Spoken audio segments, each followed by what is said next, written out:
Fakta mengejutkan tentang Danantara. Super holding BUMN ini akan mengelola dana investasi senilai 900 miliar US dollar atau sekitar 14.615 triliun rupiah dengan kurs 16.238 rupiah per dolar Amerika Serikat. Dan yang bikin heboh nih Sobat Sindo, mantan presiden ketujuh yaitu Jokowi dan organisasi keagamaan ikut menjadi pengawasnya loh. Nah Sobat Sindo, sebelum kita membahas lebih dalam, mari kita bahas dulu apa sih yang dimaksud dengan Danantara. Jadi, pemerintahan Presiden Prabowo Subianto akan meluncurkan Danantara pada 24 Februari 2025 untuk mengelola investasi senilai 900 miliar US dollar atau sebesar 14.615 triliun rupiah.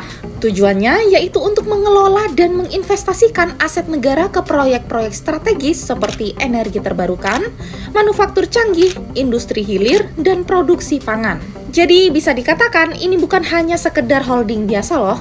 Danantara akan menjadi kendaraan investasi utama untuk mengoptimalkan keuntungan dari aset negara kita.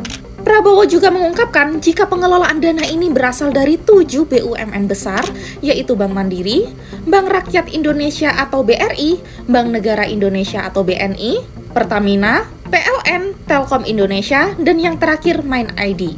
Ketujuh BUMN ini akan menyumbangkan aset dan dividen mereka ke Danantara.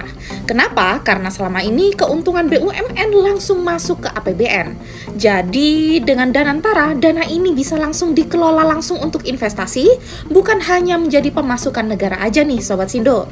Tapi Sobat Sindo penasaran gak sih, kenapa Danantara ini harus dibentuk? Nah ternyata hal itu dikarenakan sebelumnya Indonesia memiliki banyak aset dan sumber daya alam.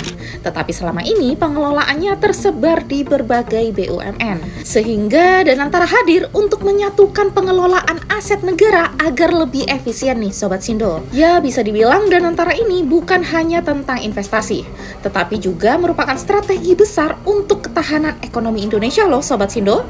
Tapi semua itu bisa tercapai kalau pengawasan keuangan negara lebih ketat nggak sih Sobat Sindo?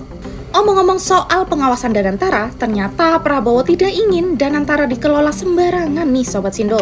Ia menyebut akan menggandeng sejumlah pihak termasuk Presiden ke-7 RI yaitu Joko Widodo, serta organisasi keagamaan seperti NU, Muhammadiyah, dan KWU untuk ikut mengawasi pengelolaan Danantara ini. Kenapa harus mereka? Ya, harapannya untuk memastikan transparansi dan juga akuntabilitas, serta mencegah penyalahgunaan dana negara nih Sobat Sindo. Dan dengan pengawasan ini, pemerintah ingin meyakinkan publik bahwa Danantara tidak akan disalahgunakan.